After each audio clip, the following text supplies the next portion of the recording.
Disclaimer: this is a fictional dramatization created for artistic, emotional, and educational storytelling purposes. All characters and events are entirely fictional and created using AI tools. No impersonation, misrepresentation, or harm is intended. The content contains scenes of danger involving child characters.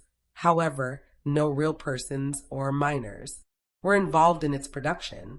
Grace's Love Stories produces scripted, AI-generated stories that promote, entertain, inspire kindness, and emotional connection.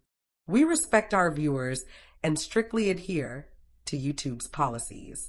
The marble floors of the southern courtyard always gleamed brightest in the early morning, when dew still clung to the stone columns and the air smelled of wet earth and lavender from the garden beds. I preferred this time, before the palace truly woke, before the higher-ranking wolves emerged from their chambers with their pressed uniforms and judgmental stares. My hands moved in practiced circles with the worn cloth, the repetitive motion almost meditative as I hummed under my breath. Being an Omega in the King's Court meant invisibility was a survival skill.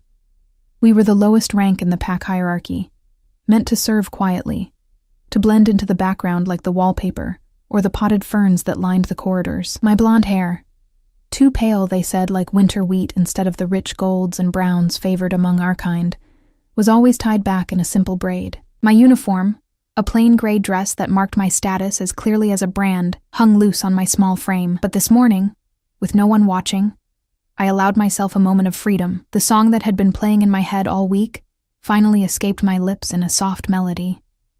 My mother used to sing it, back when she was alive, back before the fever took her and left me alone in this massive stone palace with nothing but memories and the ache of her absence. As I sang, my body began to sway with the rhythm of my scrubbing, my hips moving in time with the tune. Before I knew it, I was spinning between the columns, my cloth forgotten on the ground, my feet light against the cold marble. I twirled past the fountain, its water trickling in harmony with my song.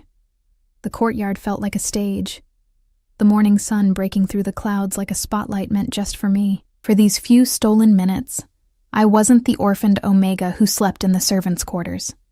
I wasn't the girl the others whispered about, calling me too fragile, too soft, too human-looking with my pale coloring. I was just free.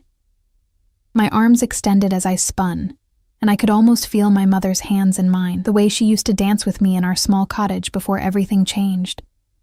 The memory was bittersweet, her laugh, the warmth of her embrace, the safety I'd never quite found again after she was gone. I was mid-spin, my eyes closed when I felt it. The weight of a stare, the intensity of it hit me like a physical force, stopping me mid-movement. My eyes snapped open, my heart immediately hammering against my ribs. The courtyard, which had felt so private moments before, suddenly felt exposed, vulnerable. I turned slowly, my breath catching in my throat. 3 figures stood at the northern entrance of the courtyard, backlit by the sun streaming through the archway. But even in silhouette, I knew who stood at the center: King Demon Silvercrest. Every wolf in the kingdom knew his presence, the raw, overwhelming power that radiated from him like heat from a forge. He was tall, broad-shouldered, with dark hair that fell just past his collar and eyes that, even from this distance, seemed to pierce straight through me.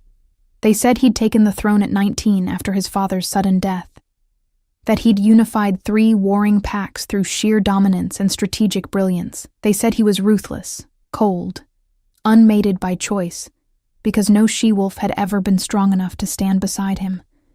And he was staring directly at me. My body reacted instinctively. I dropped into a low bow, my forehead nearly touching the marble I'd just polished, my hands trembling. "Your Majesty," I whispered, my voice barely audible. "Forgive me. I didn't mean to. I wasn't. What is your name?" His voice was deep, commanding, the kind of voice that expected immediate obedience. I couldn't breathe, couldn't think. An Omega never addressed the king directly unless spoken to. And even then, we were meant to keep our eyes down, our responses brief. "Elena, Your Majesty," I managed, my throat tight. "Look at me, Elena." It was an order, not a request. Slowly, shakily, I raised my head. My eyes traveled up from the polished black boots, past the dark pants and fitted shirt that did nothing to hide his powerful build, finally meeting his gaze. His eyes were gray, storm cloud gray, and they were studying me with an intensity that made my skin prickle. Not with fear, though fear was certainly there, but with something else, something I didn't understand. "You were dancing," he said, and there was something almost curious in his tone. Yes, Your Majesty, I apologize. It was inappropriate. It won't happen again." "Why were you dancing?" He took a step forward, and I had to fight every instinct not to step back. The two men flanking him, his beta and his head guard, I assumed, remained by the entrance, watching with unreadable expressions. "I was cleaning, Your Majesty. Sometimes How could I explain? That dancing was the only time I felt like myself, that it was the only connection I still had to my mother. I didn't think anyone would see. "You didn't answer my question." My mouth went dry. "Because it makes me feel less alone," I said quietly, the truth slipping out before I could stop it. Something flickered across his face. So quick I almost missed it. His jaw tightened slightly, and for a moment, he looked almost sad. But then it was gone, replaced by that same impassive mask. "How long have you worked in the palace?" 3 years, Your Majesty, since I was 15. "And in those 3 years, have you always danced while you worked?" "Only when I thought I was alone, Your Majesty." He was closer now, close enough that I could smell him, pine and smoke and something wild, something that reminded me of the forest at night. My Omega instinct screamed at me to submit, to lower my eyes, to make myself smaller. But his command to look at him still hung in the air, so I held his gaze even as my hands shook at my sides. "Do you know why I'm here this morning, Elena?" he asked, his voice quieter now. I shook my head mutely. I couldn't sleep. I often walked the palace grounds before dawn when the nightmares become too much. He paused, and I saw something raw in his expression. Quickly shuddered. "I came here seeking peace, and instead I found—" He didn't finish the sentence. Instead, he turned to the beta, a man with auburn hair and sharp features.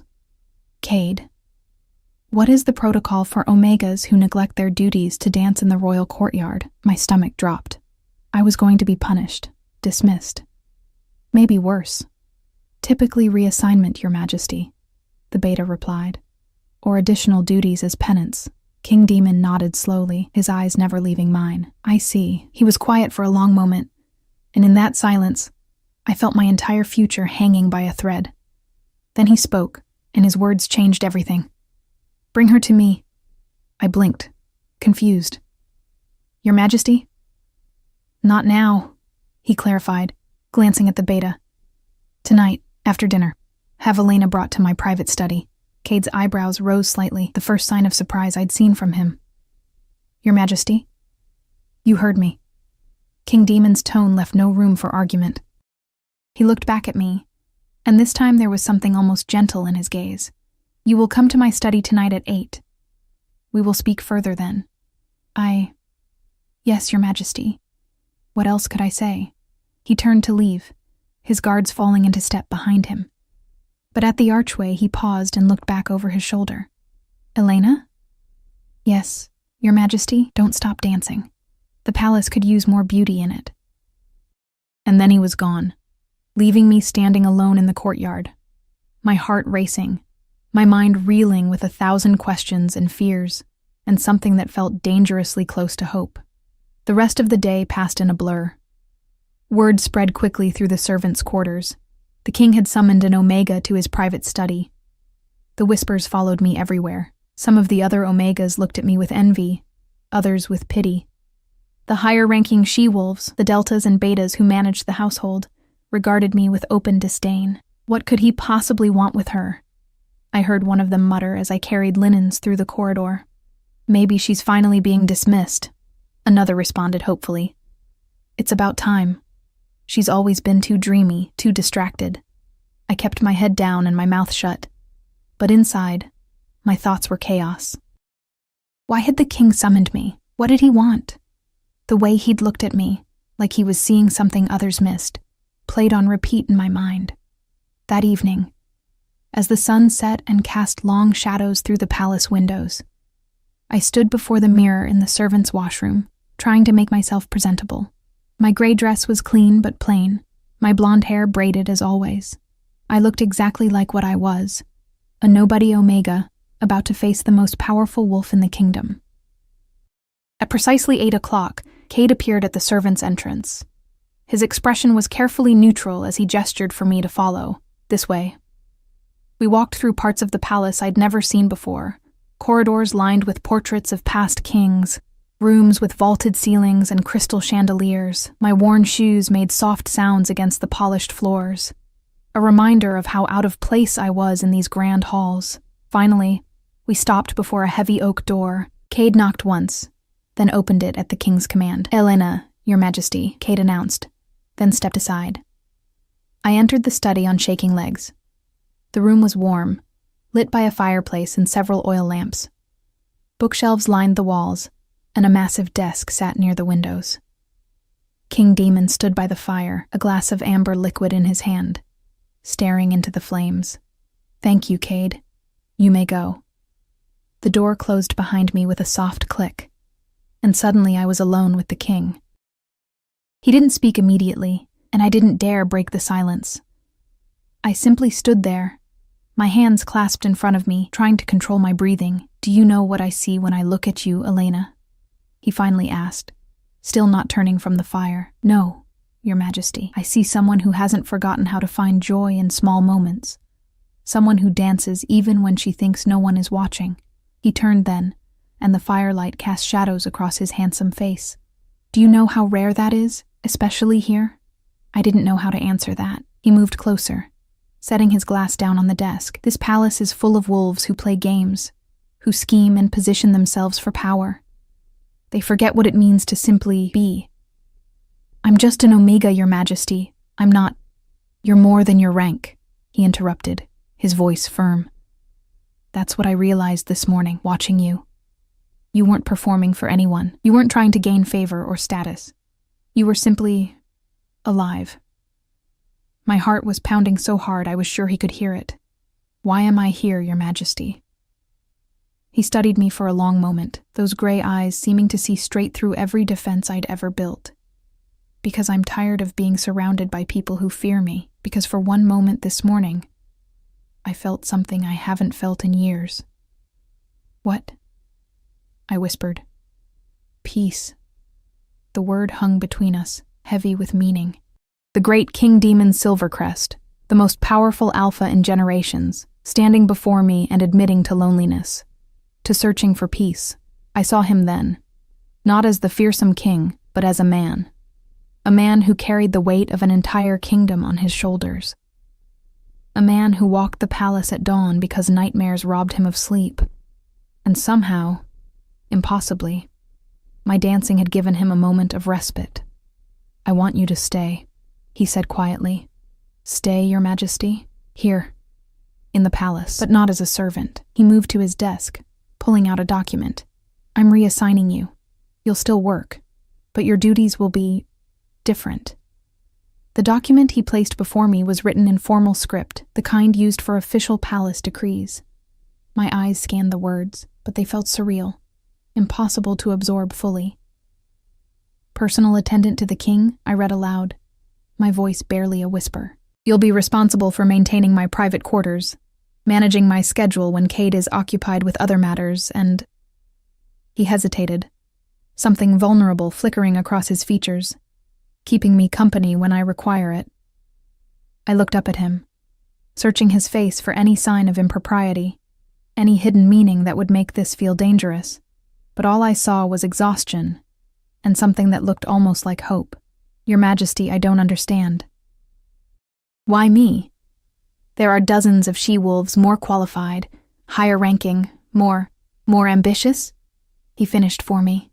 "More interested in manipulating their way into my bed and ultimately my throne?"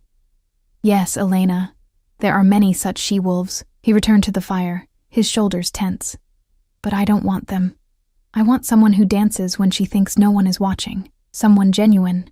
The weight of what he was offering, and what it would mean, settled over me like a heavy cloak. My life as I knew it would end. The other Omegas would resent me even more. The higher-ranking wolves would see me as a threat. But I would also have protection, proximity to power, and perhaps most importantly, I would have purpose beyond scrubbing floors. "I accept, Your Majesty," I said, before I could overthink it. He turned, and for the first time since I'd met him, he smiled. It was small, barely there, but it transformed his entire face. He looked younger, less burdened. "Good. You'll move to the East Wing tomorrow. Cade will arrange everything." The East Wing? That was where the king's most trusted advisors and personal staff resided. It was unprecedented for an Omega. "You'll have your own room, proper quarters. You'll also need new clothes, something befitting your new position."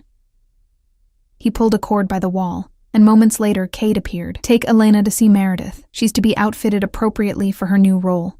Cade's expression remained neutral, but I caught the slight widening of his eyes. "Of course, Your Majesty." As I turned to leave, King Demon spoke once more. "Elena?" "Thank you." I looked back at him, confused. "For what, Your Majesty?" "For reminding me what joy looks like." That night, I lay in my small cot in the servants' quarters for the last time, staring at the ceiling as the other Omegas slept around me. Tomorrow, everything would change. Tomorrow, I would step into a world I'd never imagined entering. I thought of my mother, wondered what she would say if she could see me now. Would she be proud? Worried? She'd always told me that my gentle heart was my greatest strength, even when others saw it as weakness.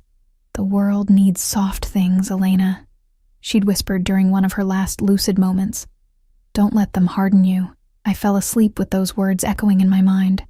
The next morning came too quickly. Meredith, the palace seamstress, a stern delta with silver threading through her dark hair, took my measurements with efficient, impersonal movements. She was professional, but I could see the questions in her eyes, the judgment she was too disciplined to voice aloud. "The king wants you presentable but not ostentatious," she said, more to herself than to me. "Modest, refined, colors that won't draw unnecessary attention." By midday, I had 3 new dresses, soft blues and grays that complemented my pale coloring, and a warm cloak for the cooler evenings. They were the finest clothes I'd ever owned, and wearing them felt like putting on someone else's skin. Cade arrived as I was gathering my few possessions from the servants' quarters. The other Omegas watched in silence, their faces ranging from shock to barely concealed anger. "Is this all you have?" Cade asked, looking at my small bundle of belongings. "Yes, sir." Something shifted in his expression. Not quite sympathy, but perhaps understanding. "Come then. I'll show you to your new quarters." The room he led me to was more than I'd ever dreamed of. A real bed with a thick mattress and clean linens, a wardrobe for my clothes, a window that overlooked the eastern gardens, a small desk with paper and ink. It was larger than the cottage I'd shared with my mother, larger than any space I'd ever called my own. "The king's chambers are through that door." Cade indicated a connecting door I hadn't noticed.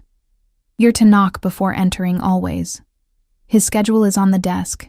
He rises at dawn, takes breakfast at 7, has court obligations most mornings. Your duties will begin tomorrow." "Thank you," I managed, still overwhelmed. Cade studied me for a moment, his hazel eyes thoughtful. "A word of advice, Elena. The king is complicated. He carries more weight than most people realize. If he's chosen you for this role, it's because he sees something in you. Don't make him regret it."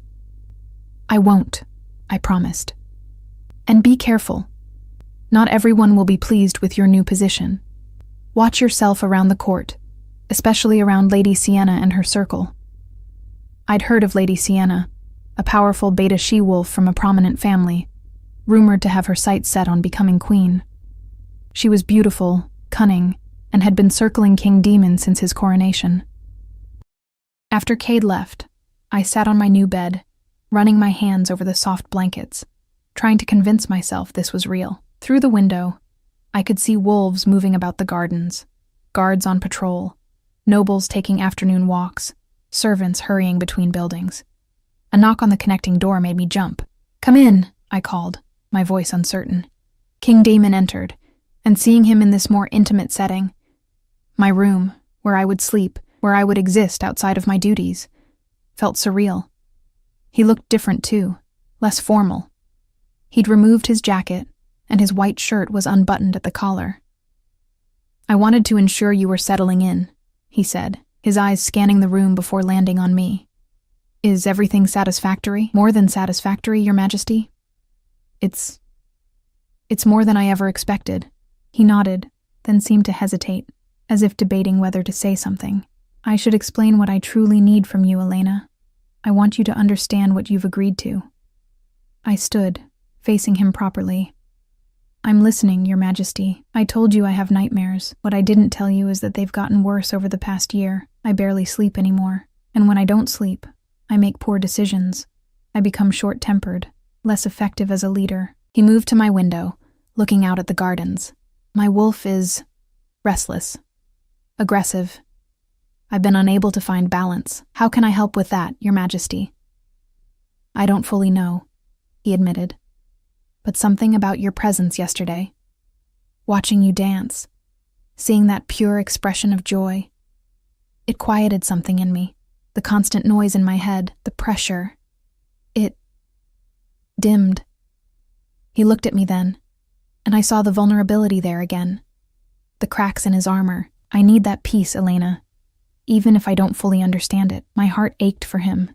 This powerful king, feared and respected by all, was barely holding himself together. "I'll do whatever I can," I said softly. "I may ask you to simply sit with me sometimes, to talk or not talk, to be present." He seemed almost embarrassed by the admission. "I know it's unusual. If you're uncomfortable, I'm not uncomfortable," I interrupted gently. "Loneliness is something I understand well, Your Majesty." His eyes met mine, and in that moment, I felt a connection snap into place. A recognition of shared pain, shared isolation.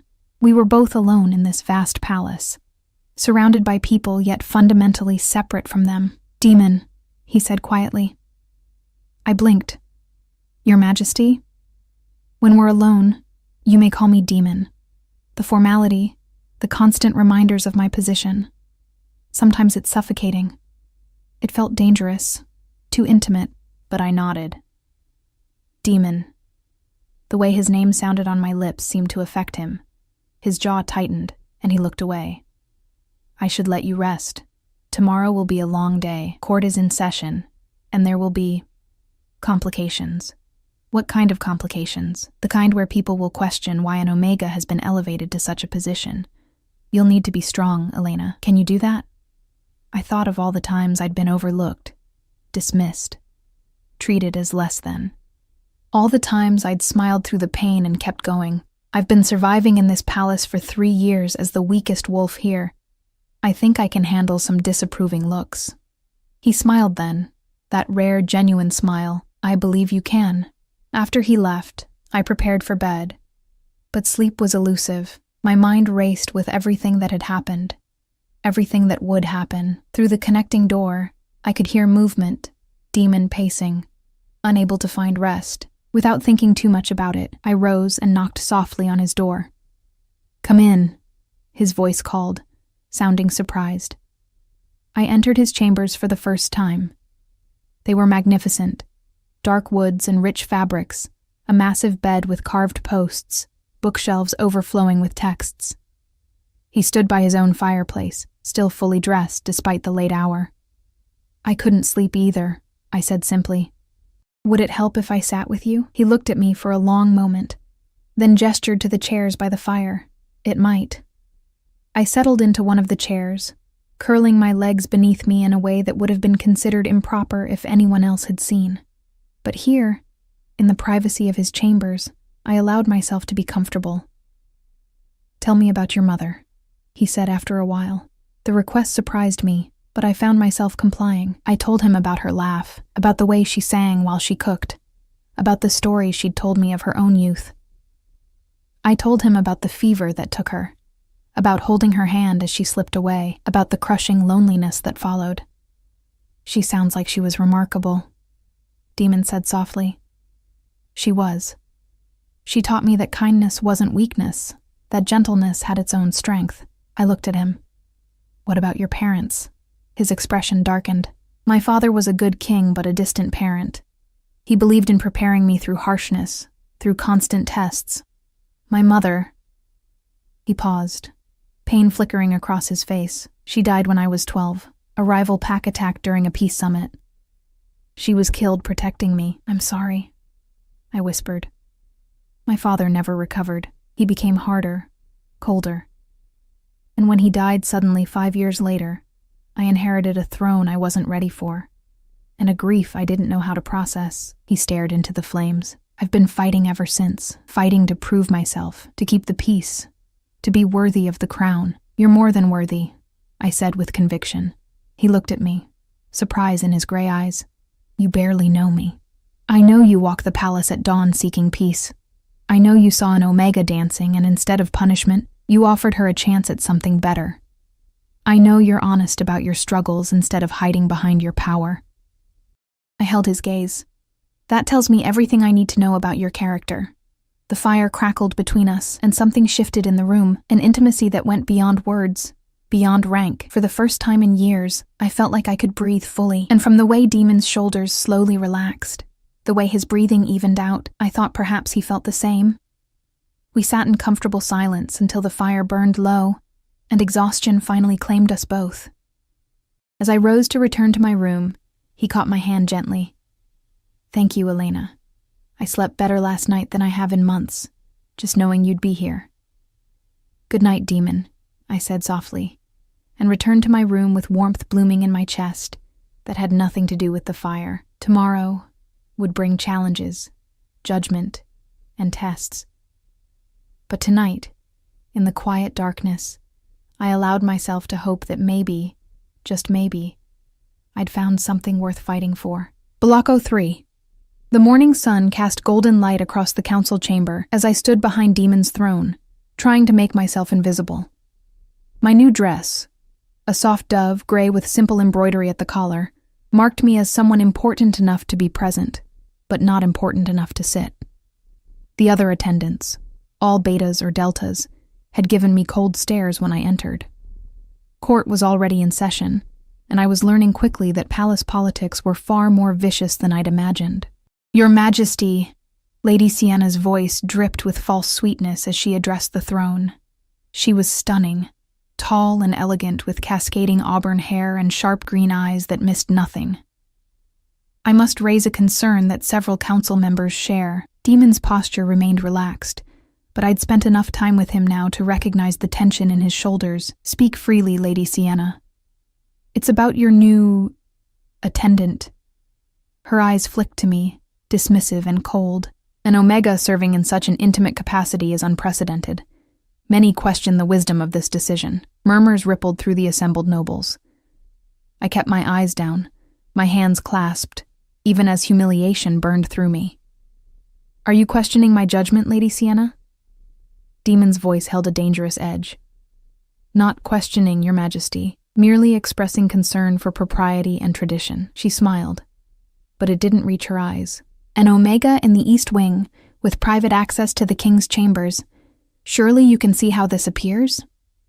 "What I see," Demon said coldly, "is that my personal staff arrangements are not subject to council approval. Elena serves at my pleasure, and that is final." The dismissal was clear, but Lady Sienna wasn't finished. "Of course, Your Majesty, though I wonder if the young Omega understands the scrutiny she'll face. Palace life can be challenging for those unaccustomed to our ways." It was a threat, thinly veiled. Before I could stop myself, I looked up and met her gaze directly. Something an Omega should never do to a higher rank. But I held her stare, letting her see that I wouldn't be easily intimidated. Her eyes narrowed slightly, a predator recognizing unexpected resistance from its prey. The rest of court passed in a blur of petitions and disputes. I watched Demon work, his intelligence, his fairness, the way he commanded respect without raising his voice. But I also saw the toll it took, the way his jaw tightened with each difficult decision, the exhaustion that lingered behind his eyes. When court finally adjourned, Kate approached me. "Well, you've certainly made an impression," he said dryly. "Staring down Lady Sienna on your first day." bold. Was that stupid? I asked quietly. Possibly, but also necessary. He gestured for me to follow. Come. There are people you should meet, people who might actually be allies. He led me through winding corridors to a smaller chamber where 3 wolves were gathered around a table covered in maps and documents. They looked up as we entered, curiosity evident on their faces. Everyone, this is Elena, Kate announced. Elena, meet the people who actually keep this palace running. That's Owen, captain of the guard. He indicated a broad-shouldered man with kind eyes and graying temples. Iris, the king's senior advisor. A sharp-featured woman with dark skin and intelligent eyes nodded at me. And Thomas, master of coin. Thomas was younger than the others, perhaps mid-20s, with sandy hair and an easy smile. So you're the mysterious Omega who's got everyone talking, he said, not unkindly. I didn't mean to cause trouble, I said. Trouble was inevitable the moment the king showed you favor, Iris replied, her voice matter-of-fact. The question is whether you'll survive it. She will, Cade said firmly. Demon chose her for a reason. Owen studied me thoughtfully. Can you tell us what that reason is? We're not asking to be cruel. We need to understand. The king has been different lately. Restless. But since yesterday, there's been a change. I hesitated, unsure how much to reveal, but these were Demon's trusted advisors, and I sensed they genuinely cared about him. He asked me to help him find peace. I said simply, I don't fully understand it myself, but somehow my presence calms him. Iris exchanged a meaningful look with Cade. A soothing presence, she murmured.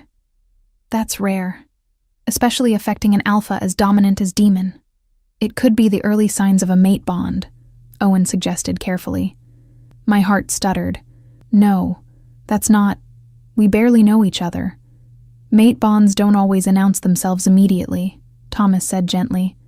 Sometimes they start as just a pull, a sense of rightness. I shook my head, unwilling to let hope take root. Demon was a king, and I was an Omega.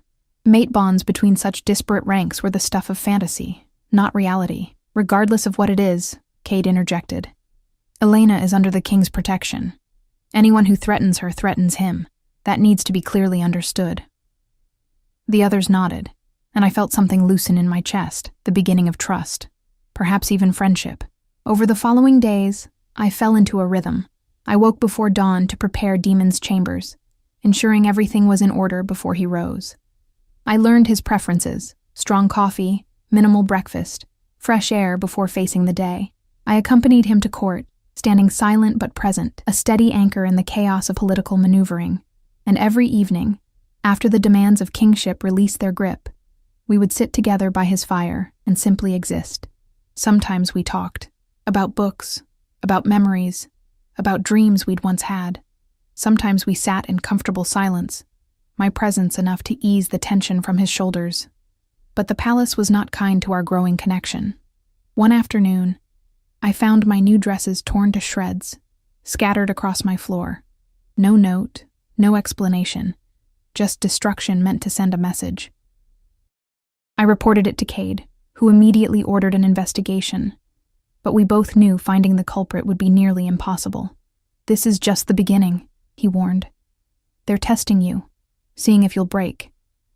I won't, I said with more confidence than I felt, but the attacks escalated. Rumors spread through the palace that I was using Omega wiles to manipulate the king, that I'd bewitched him somehow, that I was positioning myself to become queen despite my low rank. The other Omegas, once simply distant, became openly hostile. I ate meals alone, worked alone, existed in an ever-tightening circle of isolation. Only in Demon's presence did I feel safe.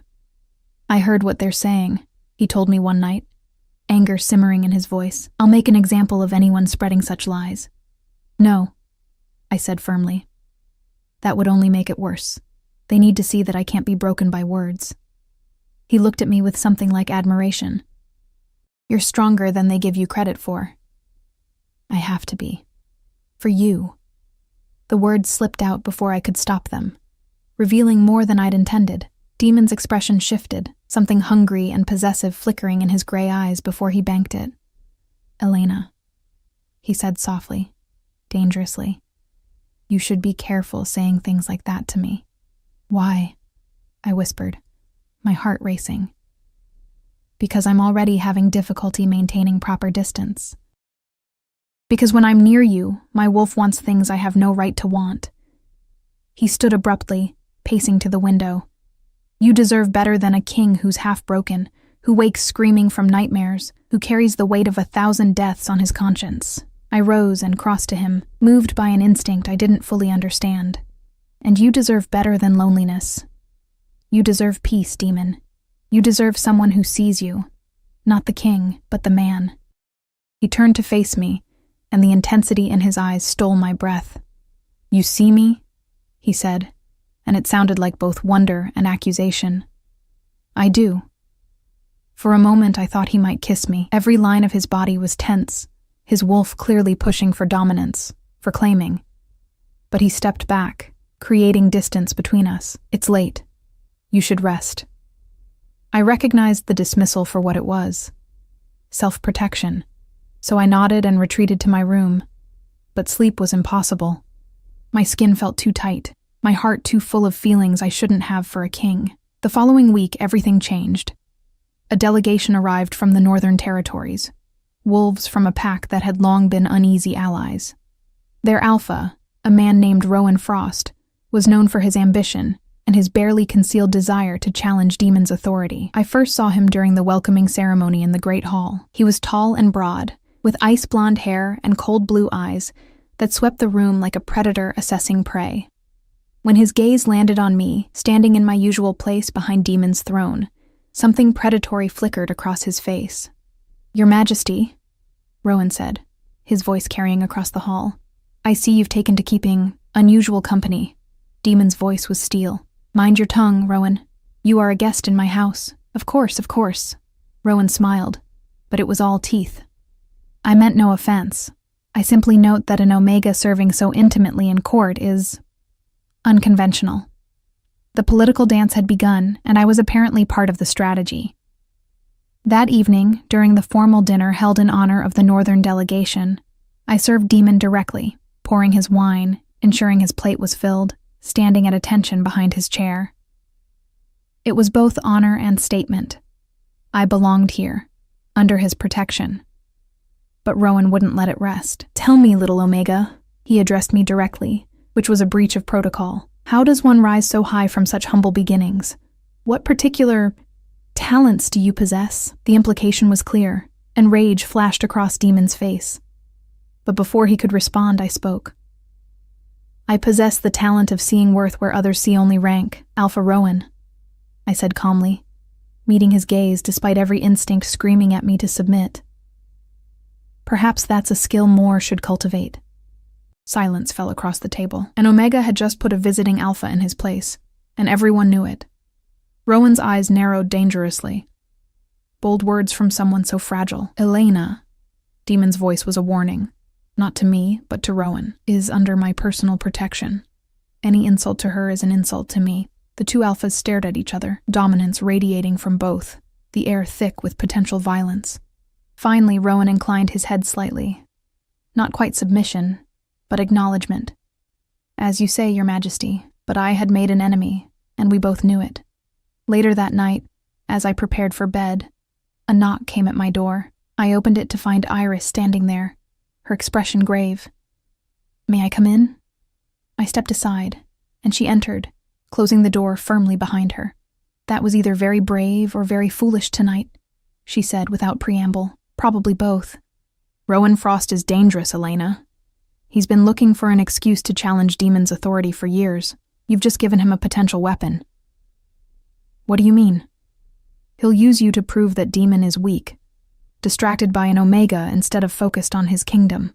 Or worse, he might try to take you, to prove he can." She gripped my shoulders, forcing me to meet her eyes. "You need to be more careful. The games played at this level aren't just about politics. They're about survival." Fear coiled in my stomach, but I straightened my spine. "I won't apologize for defending myself." "I'm not asking you to. I'm asking you to be smart." She softened slightly. Demon cares for you, more than is wise, perhaps. That makes you valuable, which makes you vulnerable. Watch your back, Elena. Not everyone in this palace wishes you well. After she left, I stood at my window, looking out at the darkened gardens. Somewhere in this vast palace, enemies were plotting. Somewhere, Rowan Frost was planning his next move, and somewhere, Demon was alone with his burdens, his nightmares, his crown. I made a decision then. Whatever dangers lay ahead, whatever trials I would face, I wouldn't run. I wouldn't hide. Because for the first time in my life since my mother's death, I had something worth fighting for. I had found someone who needed me as much as I needed him, and I would protect that. Protect him. With everything I had. The attack came 3 nights later. I woke to the sound of shattering glass, and a hand clamped over my mouth. Panic exploded through me as I thrashed against my attacker, but he was strong, too strong. The scent hit me then. Northern pack. Rowan's wolves. Quiet, Omega. A rough voice hissed in my ear. The Alpha wants a word with you. Terror gave me strength I didn't know I possessed. I bit down hard on the hand covering my mouth, tasting copper. The wolf snarled and released me long enough for me to scream. Demon! The connecting door burst open with such force it nearly came off its hinges. Demon stood there in only sleep pants, his eyes blazing gold with his wolf's fury. The sight of him, powerful, dangerous, utterly lethal, made my attacker freeze. Get. Away. From her. Each word was a growl, barely human. The northern wolf released me and backed toward the broken window, but he wasn't fast enough. Demon moved with supernatural speed, crossing the room in a blur. The fight was brutal and swift. The intruder didn't stand a chance against an enraged Alpha King. Within moments, the wolf lay unconscious on my floor, his face already swelling from Demon's strikes. Guards poured into the room, Cade and Owen at the forefront, weapons drawn. Secure him, Demon ordered, his voice still rough with his wolf's rage. Then he turned to me, and the fury in his eyes transformed into concern. Are you hurt? I was shaking, adrenaline making my whole body tremble. No, I'm okay. He crossed to me in 2 strides and pulled me into his arms. The embrace was fierce, protective, and completely improper for a king and his Omega attendant. But I didn't care. I buried my face in his chest and let his warmth chase away the cold terror. I've got you, he murmured into my hair. You're safe. I promise you're safe. Cade cleared his throat diplomatically. Your Majesty, we should move Elena to more secure quarters until we understand the full extent of this threat. She stays with me, Demon said, his tone brooking no argument. In my chambers. Post guards at both doors. Demon, I whispered, pulling back to look at him. That will cause talk, more than there already is. I don't care. His hands cupped my face, his gray eyes intense. Do you understand what almost happened here? They tried to take you. Rowan wanted to use you against me, and he almost succeeded. The realization hit me then. This wasn't just an attack on me. It was a move in a larger game, a way to wound Demon by taking something he valued. Owen spoke up carefully. We found 2 more northern wolves attempting to scale the east wall. This was coordinated. Where is Rowan now? Demon's voice was deadly calm. In his guest quarters, claiming ignorance. He says these wolves acted without his knowledge or consent. He's lying. Demon released me reluctantly and began issuing commands with the focused intensity of a warrior king. Lock down the palace. No one from the northern delegation leaves until I say so. I want that prisoner questioned carefully. And send word to the other alphas. Rowan has violated sacred hospitality laws. There will be consequences.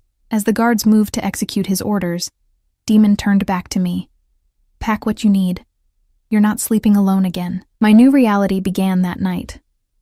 I moved into Demon's chambers, not as a servant, but as someone under his personal protection. A second bed was brought in and placed near the fireplace, maintaining some semblance of propriety. But everyone knew what it meant. The king had claimed me as his, even if not in the traditional sense. The palace erupted in scandal. Lady Sienna led the opposition, Her beautiful face twisted with barely concealed rage as she confronted Demon in court the next morning.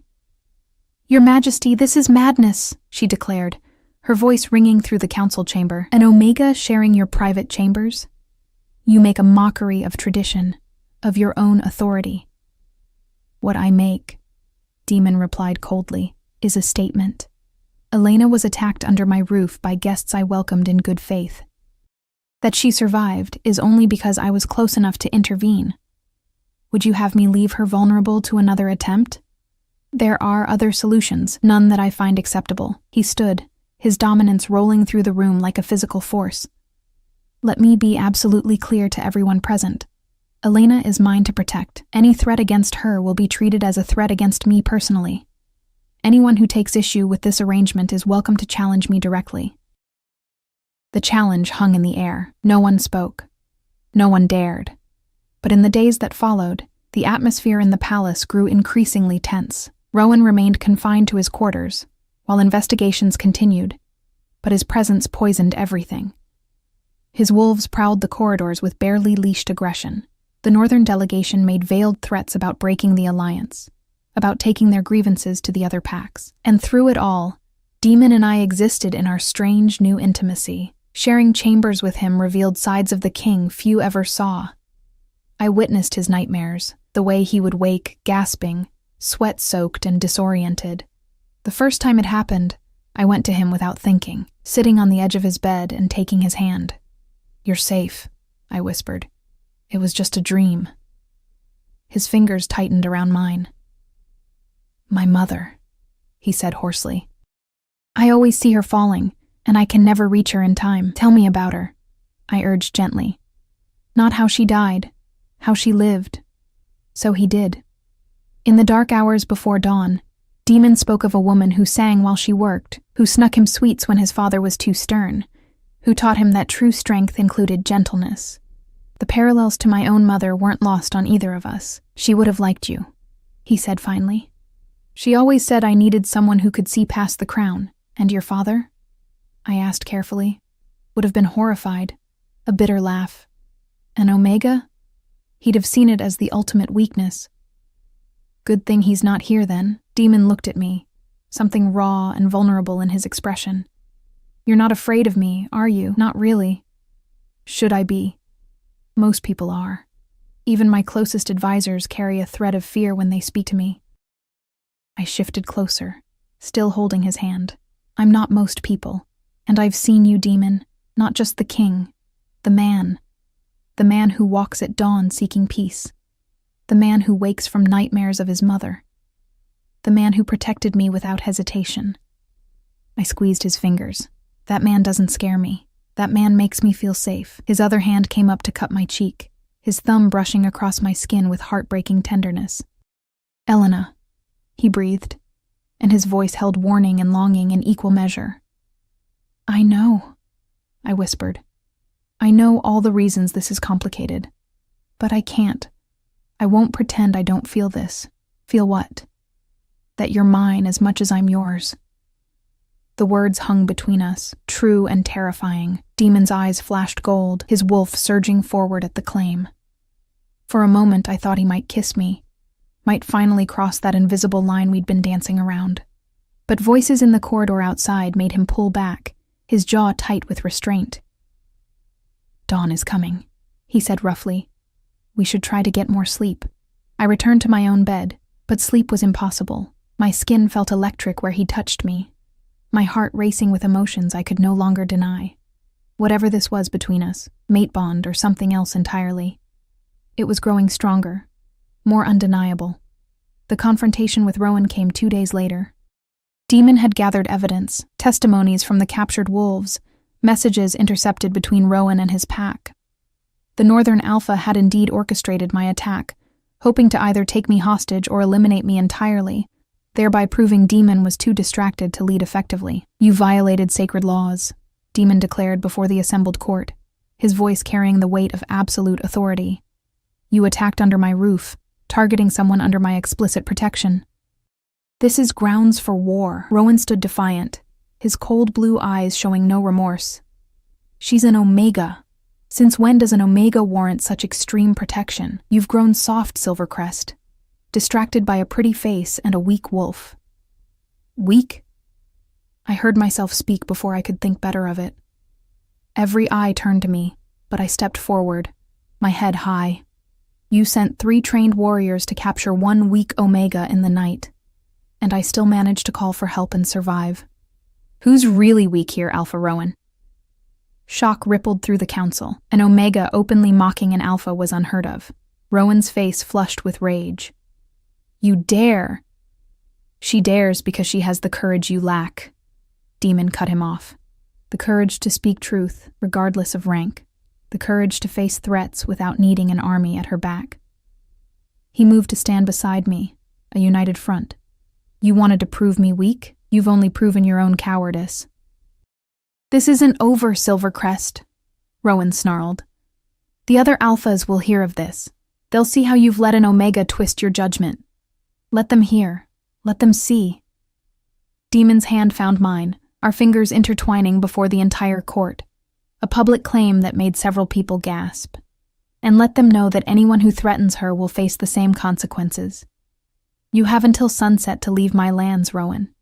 If you're still here after dark, we'll settle this the old way. The old way. A challenge to the death. Rowan's eyes widened slightly. The first crack in his composure. He wasn't ready to face Demon in single combat, and everyone knew it. You'll regret this, he spat. But he was already backing toward the door. All of you will regret the day you let an Omega wield this much influence. After he left, escorted by guards to ensure he actually departed, the council chamber exploded in whispered conversations. I stood there, still holding Demon's hand, acutely aware that everything had just changed. Lady Sienna approached, her expression unreadable. Well, she said coolly. I suppose there's no point in pursuing my own ambitions now. The king has made his choice clear. Lady Sienna, I began, but she held up a hand. No need for false modesty, Elena. You've won. Her eyes narrowed. But understand this. Winning his attention is one thing. Holding it is another. And surviving the threats that come with being connected to a king, that's something else entirely. She swept away, leaving me to contemplate her words. That night, as Demon and I sat by his fire, the weight of everything pressed down on me. I've made your life more complicated, I said quietly. No. You've made it more bearable. He pulled me closer, tucking me against his side in a way that felt natural. Right? Before you, I was drowning in duty and expectations. I'd forgotten what it felt like to simply want something, someone. And now I know what it feels like to have something worth protecting beyond just the crown. He pressed a kiss to the top of my head, the first truly intimate gesture he'd allowed himself. You've become essential to me, Elena. I know that complicates everything. I know it puts you in danger, but I won't let you go. I tilted my head back to look at him. I'm not asking you to let me go. I'm asking you to let me stay. Fully. Whatever that means. His eyes searched mine, looking for doubt, for hesitation. Finding none, he finally lowered his lips to mine. The kiss was gentle at first, tentative, as if he was afraid I might shatter.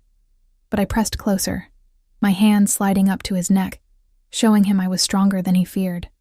The kiss deepened, years of loneliness and longing pouring out from both of us. When we finally broke apart, both breathing hard, he rested his forehead against mine. This changes everything, he whispered. Good, I whispered back. It was time for a change. The weeks that followed our first kiss transformed the palace in ways both subtle and profound. Demon stopped hiding his affection for me. He held my hand during council meetings, kept me at his side during diplomatic functions, and made it abundantly clear to everyone that I was not simply his attendant, I was his chosen partner. The word mate was never spoken aloud, but it hung in the air between us, growing stronger with each passing day. The court's reaction was mixed. Some of the older wolves, those who valued tradition above all else, remained coldly disapproving. But others, particularly the younger generation and those who'd watched demons struggle under the weight of the crown, began to accept our relationship. They saw what I saw, that Demon was happier, more balanced, more effective as a leader when he had someone to anchor him. Cade became an unexpected ally, running interference when needed, and quietly ensuring my safety. He's been alone too long, he told me one afternoon as we reviewed schedules. Whatever you two have, it's healing something in him that's been broken for years. Owen agreed. The gruff captain of the guard had taken to personally overseeing my protection detail, treating me with the same respect he'd show any high-ranking pack member. "You're good for him," he said simply. "That's all that matters." Even Iris, initially skeptical, warmed to me after I helped her negotiate a particularly tricky trade agreement. "You have a mind for strategy," she observed, surprised. "And you see angles others miss. Perhaps there's more to you than meets the eye." "I've had to be observant to survive," I told her. "When you're at the bottom, you learn to read people, to understand motivations." "A useful skill for a queen," she said casually, then smiled at my shocked expression. "Oh, come now. You can't possibly think this ends any other way. He's claimed you in every way but formally. It's only a matter of time. Queen." The word terrified and thrilled me in equal measure. But not everyone was pleased with these developments. One crisp autumn morning, as frost painted the gardens silver, and my breath misted in the cold air, a messenger arrived bearing news that made Demon's expression darken. "The Council of Alphas has called for a gathering," he told me, his jaw tight. "They want to discuss the Omega situation, as they're calling it." My stomach dropped. "They're going to challenge us. They're going to try." He pulled me close, his arms wrapped protectively around me. "I won't let them take you from me, Elena. I don't care what they say or threaten, but if it means war between the packs, then there will be war." His voice was steel. "You are mine, my choice. And I am done letting others dictate how I should live, who I should love." Love. He'd said it so simply, as if it were obvious. My heart swelled until I thought it might burst. "I love you too," I whispered against his chest. "Whatever comes, we face it together." The gathering was set for the winter solstice, 3 months away. 3 months to prepare, to shore up alliances, to make our case to the most powerful wolves in the kingdom. Demon threw himself into preparations with fierce determination. He met with loyal alphas, secured promises of support, gathered evidence of how our partnership had actually strengthened his rule rather than weakened it. Crime was down in the territories. Trade agreements were flourishing. The pack was more unified than it had been in decades. "They can argue tradition all they want," he told his council. "But they can't argue with results." I, meanwhile, had my own preparations to make. If I was going to stand beside Demon before the most powerful wolves in the kingdom, I needed to be more than just the Omega he favored. I needed to prove my worth. I began training with Owen in the early mornings, learning basic self-defense. I'd never be a warrior, but I could at least ensure I wasn't completely helpless. I studied pack law with Iris, memorizing precedents and legal arguments. I learned diplomacy from Cade, understanding the delicate dance of pack politics. And I continued to be exactly what Demon needed most, his peace in the storm. Our evenings remained sacred. No matter how stressful the day, we always carved out time to simply be together. Sometimes we talked about strategy. Sometimes we read in comfortable silence. Sometimes we kissed until we were both breathless, though Demon always maintained firm control, refusing to fully claim me until after the council gathering. "I won't have anyone saying I manipulated you with a mate bond," he explained one night, his breathing ragged as he forced himself to pull away from me yet again. "When we complete this bond, it will be freely chosen by both of us, with no shadow of doubt." "I've already chosen," I reminded him, frustrated by his restraint, but understanding it. "There are no doubts. I know. But I need the world to know it too." As the solstice approached, allies began arriving at the palace.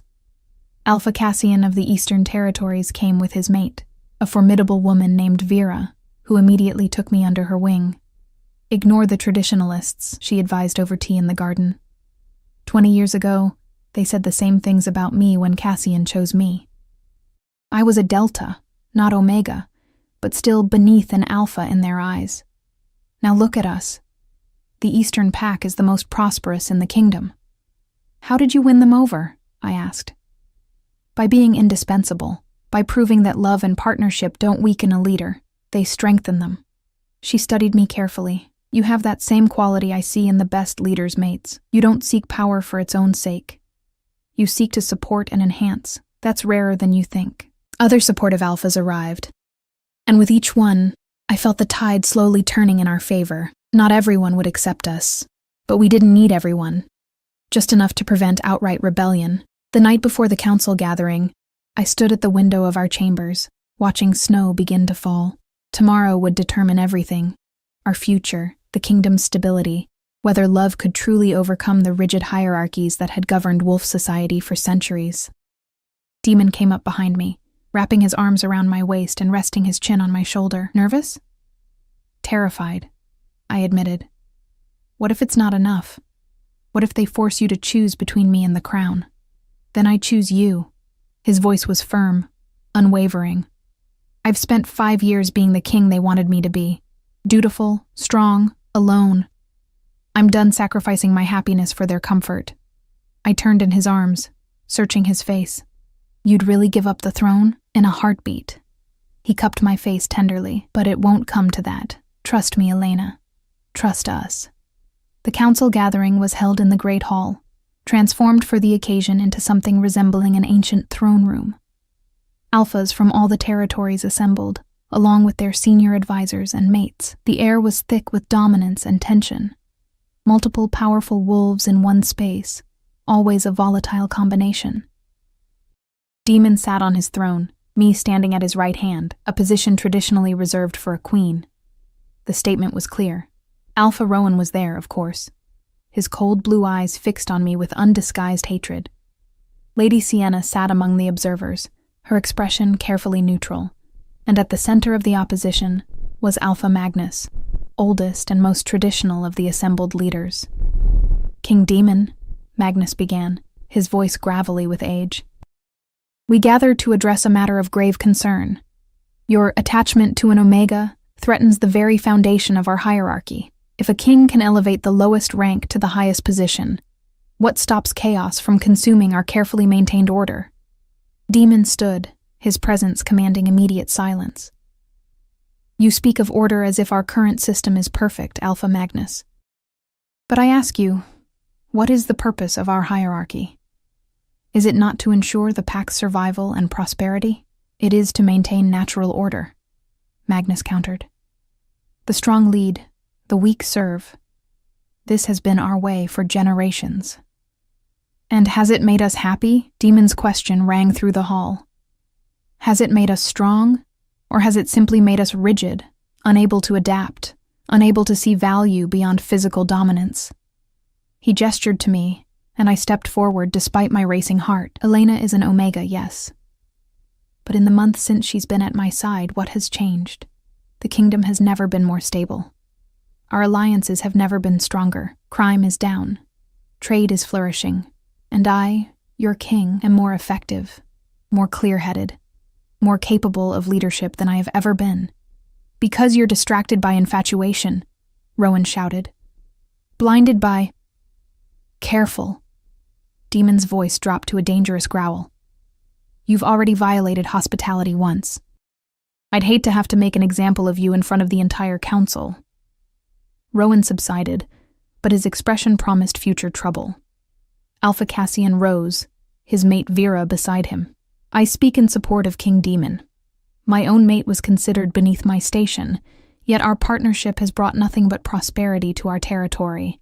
Perhaps it's time we questioned whether rank by birth is truly the best measure of a wolf's worth. Here, several other alphas murmured in agreement. But Magnus wasn't finished. And what of heirs? An Omega King's mate, can she even produce strong offspring? Will you doom your bloodline for this sentiment? The casual cruelty of the question made me flinch. But Demon's hand found mine, steadying me. My mother was a beta, Demon said quietly, and the hall went silent. Not an alpha, not particularly dominant, yet she produced me. Strength comes from more than just rank, Alpha Magnus. It comes from courage, from conviction, from the ability to love and be loved. He pulled me closer, Elena has more courage in her smallest finger than most warriors possess in their entire body. She has faced threats, stood up to alphas, survived assassination attempts, and remained kind through it all. That is the kind of strength I want in my mate. That is the kind of strength I want in my queen. The word echoed through the hall, queen. He'd said it publicly, officially, before all the most powerful wolves in the kingdom. Magnus stood, his face flushed. This is madness. I will not recognize. Then you are welcome to leave my kingdom, Demon said coldly. Any alpha who cannot accept my choice of mate is free to break their alliance, but know this. I will not change my mind. I will not abandon Elena to appease traditionalists. She is mine, and I am hers, and that is final. The challenge hung in the air. Wolves looked at each other, calculating, weighing loyalty against tradition. Then something unexpected happened. Thomas, the master of coin, stepped forward. I'm a beta, he said clearly. I have no great rank, no particular power, but I've watched Elena over these past months.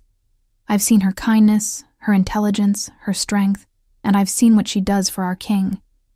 If this council rejects her, it rejects the very qualities we should value most. Owen joined him. I'm a warrior. I understand strength, real strength.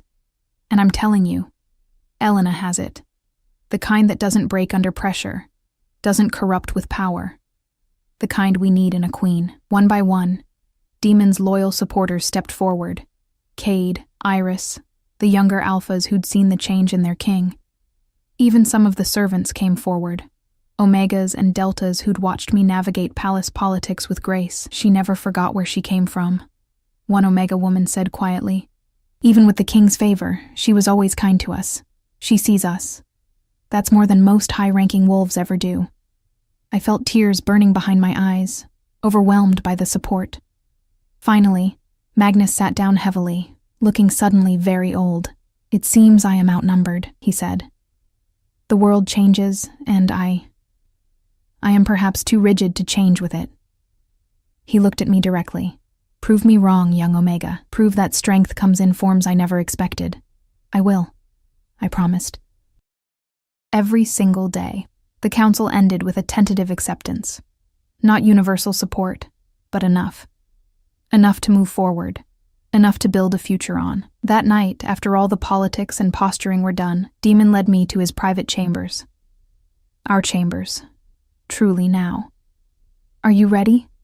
He asked softly, his eyes glowing gold with his wolf's anticipation. I knew what he was asking. The final step. The complete bond. I've been ready since the day you first saw me dancing, I whispered. He kissed me then, deep and claiming, and this time he didn't hold back. His hands roamed my body as he slowly, reverently removed my formal dress. I did the same with his clothing, revealing the powerful body I'd only glimpsed before. When he finally claimed me completely, marking me as his mate before both man and wolf, the bond snapped into place with an intensity that stole my breath. I felt him. His emotions, his love, his absolute devotion. And he felt me. All the love I'd been holding back. All the hope I'd been afraid to voice. We moved together, finding rhythm and completion, and when we finally collapsed against each other, both marked and mated, I felt truly whole for the first time since my mother's death. My queen, Demon murmured against my neck, pressing kisses to his fresh claim mark. My king, I whispered back, running my fingers through his dark hair. 6 months later, I stood on the balcony overlooking the courtyard, the same courtyard where this all began. I was dressed in ceremonial robes, my pale blonde hair adorned with the queen's crown, and I watched as wolves from all territories gathered for the spring festival. My hand rested on my stomach, where new life was just beginning to make itself known. Our child, conceived in love and joy, defying those who said an Omega couldn't produce strong heirs. Demon came up behind me, wrapping his arms around me just as he had that snowy night before the council. What are you thinking about? About how much has changed, I said softly. About a girl who danced while cleaning, never dreaming she'd become queen. Do you miss it? The simplicity? Sometimes, I admitted. But I wouldn't trade this for anything. Not the complications, not the politics, not even the constant scrutiny. Why not? I turned to face him, standing on my toes to kiss him gently. Because I get to spend every day with you. Because we're proving that love is stronger than tradition, that kindness is its own kind of power. Because our child will grow up knowing they can be anything, regardless of the rank they're born into. He rested his forehead against mine, that gesture of intimacy that had become our signature. I love you, Elena, my Omega, my queen, my everything. And I love you, I whispered back, my Alpha, my king, my home. Below us, the festival began, music and laughter filling the courtyard. And if I closed my eyes, I could almost see a young Omega girl dancing in the early morning light, never knowing that her simple joy would change everything. Life hadn't become easy. There were still wolves who disapproved, still challenges to face, still battles to fight. But we faced them together, mate and mate, king and queen, stronger together than we ever could have been apart. And sometimes, in the quiet moments before dawn, I still danced, not because I was alone anymore, but because I was free to be myself, free to love, free to believe that even the smallest, weakest wolf could change the world.